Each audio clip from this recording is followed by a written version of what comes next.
Retenir de son intervention?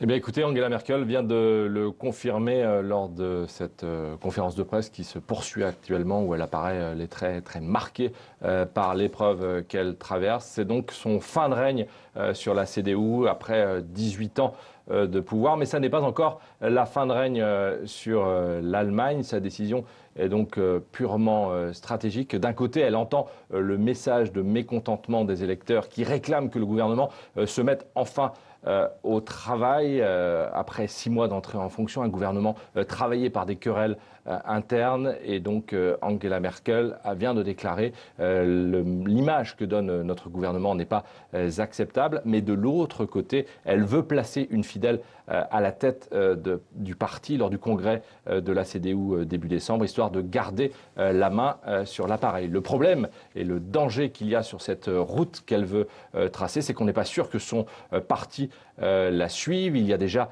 deux candidatures hostiles qui viennent de se déclarer depuis ce matin. Et puis l'autre inconnu, c'est évidemment de connaître la réaction du partenaire de coalition, les sociodémocrates, également ébranlés par le score obtenu hier dans ce scrutin régional, qui sont en chute libre dans les sondages et qui pourraient profiter de cette histoire pour claquer la porte du gouvernement et donc provoquer à moyen terme de nouvelles élections. Tout cela est donc très frais. C'est un séisme politique évidemment en Allemagne. Et on va voir donc dans les prochaines heures, dans les prochains jours, prochaines semaines, comment cette histoire va se décanter, importante pour les équilibres politiques et en Allemagne et en Europe bien sûr.